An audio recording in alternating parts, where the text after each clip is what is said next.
Bueno, es momento de análisis y Factum salió de lo común, hizo un ejercicio con la población, quiere conocer si los uruguayos quieren el cambio, la continuidad del gobierno.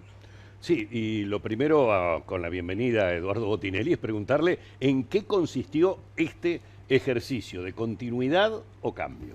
Bien, bueno, ¿qué tal? Buenos estás, días, Eduardo? buenas tardes. Sí, es un ejercicio, ¿no? Es un ejercicio, es una especie de primer aproximación exploratorio a el humor de la gente con respecto a la permanencia del gobierno, a la posibilidad de una vuelta del Frente Amplio, que es quien gobernó antes, o una especie de, bueno, ni estos ni los otros, ¿no? Es decir, bueno, ¿en qué posición está la población en ese sentido? Y directamente es un ejercicio que hacemos de preguntar, bueno, en relación a que continúen los que están gobernando ahora o vuelvan los que estaban gobernando antes, ¿cuál frase de las tres que presentamos más se aproxima a lo que piensa, ¿no? Entonces, bueno, los resultados muestran algo interesante porque muestra lo que han mostrado las elecciones en general. Hay una paridad importante en dos grandes posiciones y la tercera posición es algo importante para los partidos, pero es algo importante para visualizar también cómo se está comportando la opinión pública en términos generales en torno a gobierno y oposición, ¿no? Entonces, el gráfico lo que nos muestra, el primer gráfico nos muestra el resultado global de esta consulta que hicimos y que se resume básicamente en un 4-4-2, no como táctica de fútbol, sino como en el resultado. Es decir, bueno, que los que están en el gobierno sigan, fue elegida por el 40% de los encuestados. Que los que están en el gobierno se vayan y vuelvan los que estaban antes, es un 40%, es decir, son dos números iguales. Es decir, un 40% quiere que el gobierno cambie y otro 40% que quiere que el gobierno siga tal como está. Y hay un 17% que eligió la opción que dice que los que están se vayan, pero que no vuelvan los de antes. Es decir, no eligen ni al gobierno actual, tal como está, ni a la posibilidad de que vuelva el Frente Amplio. Después tenemos un 3% de personas que no opinan, no eligieron ninguna de las opciones. Entonces, el mapa nos muestra una paridad muy importante de quienes quieren que el gobierno, quienes están en el gobierno actual, continúe, y otro 40% que lo que quiere es que vuelva el Frente Amplio, básicamente, es que vuelvan los que gobernaron antes y se vayan los actuales. Y tenemos ese número de un 17% que lo que muestra es ni estos ni los otros, en principio. Esto no quiere decir que después no elijan, pero el humor, digamos, en el que están posicionados en este momento, los muestra en ese porcentaje. ¿Hay algún tipo de discriminación por edades en la realización de la pregunta y en el resultado que veíamos allí en la gráfica? Sí, hemos visto muchas veces distintas variables, digamos, que cruzamos para ver el comportamiento, y la de las edades es la que nos muestra mayores diferencias y datos más interesantes, si se quiere.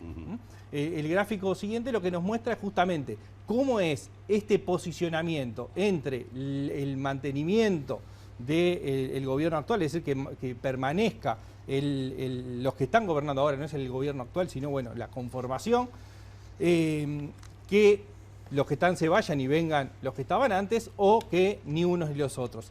Y ahí lo que tenemos es una línea, o sea, la barra naranja es que los que están gobernando sigan, ¿no? Es decir, del mismo signo político, digámosle. Hay como una tendencia clara que a medida que aumenta la edad, aumenta la predisposición a elegir esa opción, con la salvedad del segundo tramo etario, de 34 a 48 años, que se muestra más proclive al cambio de gobierno y volver a los gobiernos anteriores. Pero es como una tendencia bastante clara que a medida que aumenta la edad, aumenta la predisposición a que sigan los que están gobernando ahora. Cuando vemos la amarilla hay una estabilidad muy importante, que es que los que están se vayan y vengan los que gobernaron antes.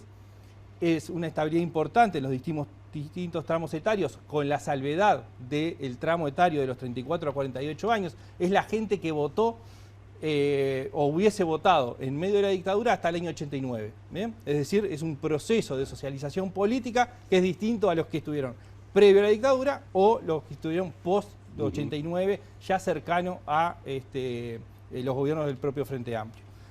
Lo más relevante, digamos, en este ejercicio es cómo la idea de que los que están se vayan, pero que no vuelvan los de antes, aumenta a medida que desciende la edad. Casi un cuarto de los menores de 33 años, de 18 a 33 años, 23%. eligen la opción de que los que están se vayan, pero que no vuelvan los que estaban antes. Es decir, hay dos cosas. Primero, un tema de la edad, ¿no? de la construcción de pertenencia, que es menor. El otro es el interés en la política, suele ser menor, no quiere decir que no interese, pero es menor el grado de interés en la política en las edades más jóvenes.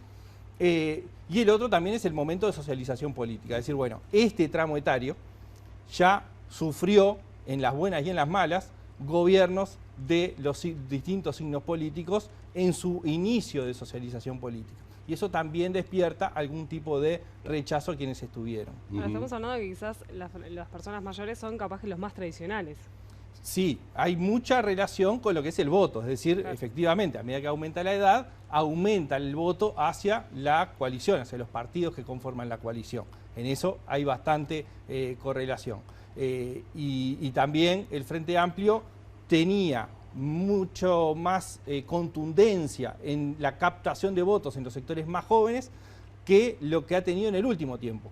Antes era bien claro que el Frente Amplio reclutaba, digamos, a más de la mitad, entre 5 y 6 de cada 10 votantes jóvenes, y ahora eso se ha ido emparejando y está ese sentimiento de que, bueno, no termina de convencerle ninguna de las opciones que hoy están. Claro, Eduardo, ¿podríamos decir que se realice el ejercicio, que se realice la fotografía más o menos viene siendo la misma? Es decir, trabajo a trabajo se viene confirmando esa suerte de dos mitades, llamémosle, con un pequeño sector que normalmente situamos como indecisos o personas en este caso desconformes que no quieren ni a unos ni a otros, pero como que la fotografía técnicamente siempre sigue siendo la misma o muy cercano, ¿no? Bueno, sí, en las últimas elecciones estamos teniendo claramente, ya en realidad hace más de 20 años, pero claramente en las últimas, sobre todo con el nuevo sistema electoral, de dos partes similares en peso, dos mitades, donde claramente hay 4 de cada 10 que más o menos eligen,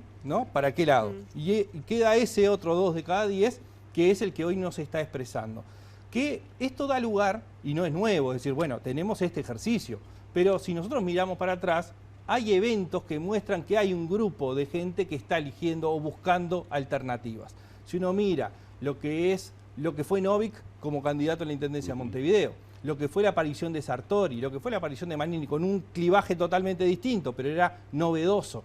El propio Talvi, ¿no? Más allá de que estaba dentro de un partido tradicional, era una nueva figura. Claro, ¿no? Entonces, y bueno, y después lo que recogen los partidos menores, la suma del Partido Ecologista Radical Intransigente, Salle en la elección pasada, el Partido Digital, aunque fue menor, pero o sea, hay aparición de fenómenos que buscan de alguna forma responder a este segmento y que la gente termina acompañando en mayor, menor medida, y la aparición de figuras dentro de los partidos, pero aparición de figuras que terminan captando cierto volumen de este público que no logra encontrar su lugar en el gobierno o en la oposición tal como están configurados en este momento. Muy bien. Muchas gracias, Eduardo. Por favor, muchísimas gracias, Eduardo. Nosotros nos vamos a ir a una pausa. La dejo con 2 títulos. A ver. 96ª y 42ª. Yo le iba a decir que tenemos una nueva copa. Así, es verdad. Jugamos contra Corea del Sur y ya viene Juan Carlos Celsa a contarnos lo que pasó en ese partido y otras cosas muy importantes, como por ejemplo el resultado del sorteo de los torneos internacionales.